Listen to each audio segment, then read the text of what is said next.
Turn things over to Sean McDonald and a Seacoast man who will make you believe in magic. Can I peek? How about with this eye over here? I'll turn my head. You count to 3. Ready, go. 1, 2, 3. Is there a knot there? Yeah! It works!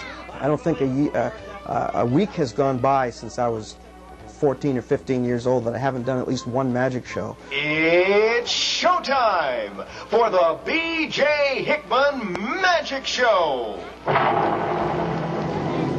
It takes a certain skill to capture an audience of children, to not only entertain, but even make them think.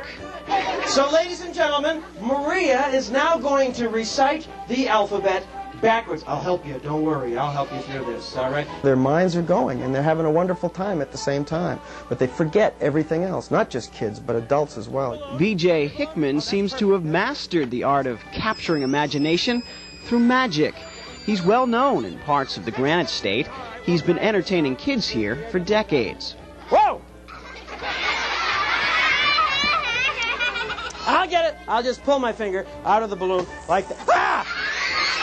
I always enjoyed taking up hobbies that not everybody did. I didn't want to go the same route as everybody. I wanted to try to do something that was a little different. The former radio man grew up in Manchester. From about the age of 10, he loved to learn and perform tricks. I'd do magic shows for other kids, you know, usually younger than me, because it was hard to impress the older kids. And they'd come over to the house and we'd set up a little show in the kitchen, and I'd do my magic show. It didn't take long for the beginner to get noticed. By the time BJ was in high school, he was performing magic for local TV audiences on Channel 9. My dad was a friend of a friend that got me on the Uncle Gus show, and several times I was on that show, and that led to becoming a regular on the Ring-a-Ding the Clown Show, live and lively from Channel 9 on Saturday mornings at 8:30 in the morning, in beautiful black and white. Not to worry, over the years, BJ has since been featured on Channel 9 in full color. We end up with 3 ropes. How did you do all that? The exact same length. In the past few years, BJ took an extraordinary step of leaving his job in radio sales and taking on performing full-time. It's my magical top hat. You may see this move occasionally because, of course, there's a bunny rabbit in there.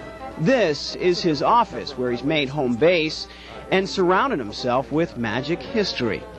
Houdini died in 1926, and this was his autograph from 1921. Like most people probably would, we asked him to show off some tricks, maybe hoping to figure them out. We couldn't. There's something unusual about these cards, though. You'll probably know right away what it is that's different, that's unusual about these cards. They haven't been printed yet. These are what cards look like before they're printed. But with a little imagination, if I just kind of wave my hand, cast a shadow over the cards, and snap my fingers, they start to seem as if they're printed on the fronts and on the backs and everywhere in between. Look at that. Every single card is printed all the way through. Much of his repertoire, as you might imagine, is geared toward fascinating children. I have some mouse food right here in my pocket, and he eats right out of the palm of my hand. Look at that. He's a hungry little critter. Whoops, he's looking for more food. If you're... Whoa, get down. Well, children love to try to catch the magician at a trick. They love to say, oh, I've seen it. I know how that works. That is, they think they know the secret, and then suddenly there's a turn of events, and they're fooled by it after all. You got me tied up. There's no possible way I can get my hands out of there. All right, put the jacket back on there, but pull it up around this way like that. They're peeking over there again. Okay. Are you ready, Casey? Yes. Good. When I count to 3, my hands will be free. Watch, Casey. 1, 2, 3, I'm free. I just wiggle my way out of the rest like this. And a thunderous round of applause for Casey as she takes a bow. Take a bow, Casey. Thank you so much. I always said to myself, well, gee, if I was to do it full time, would I get bored with it? Would it be routine? Would I get burnt out doing a show every day and doing that for my living?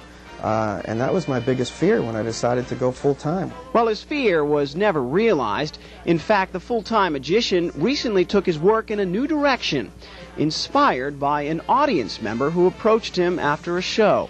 A nurse came up and said, gee, can you show me a little trick that I can do for the kids to make them feel more comfortable, more relaxed, in the doctor's office. BJ decided to take on the lecture circuit, teaching adults magic. Well, at least a few tricks a doctor or teacher could use in their work with kids. I show them how they can use magic to communicate better with children. And something BJ seems to have mastered back when he was a kid himself, wowing friends in his parents' kitchen. It's made him a sort of Granite State tradition. Why does he do it? That's one part of his routine he did let us in on. Look at the audience that is having a great time. Look at all the smiling faces. Look at everybody's having a terrific time, and I'm the one that's responsible for that. And it's just a great feeling. Set. 10, 8, 7, 6, 5, 4, 3, 2, 1, 0. There it is. A dog made out of one long, skinny balloon. Oh. Presto. Oh, nothing. Nothing. Nothing. But hey, BJ Hickman's been at it a long time.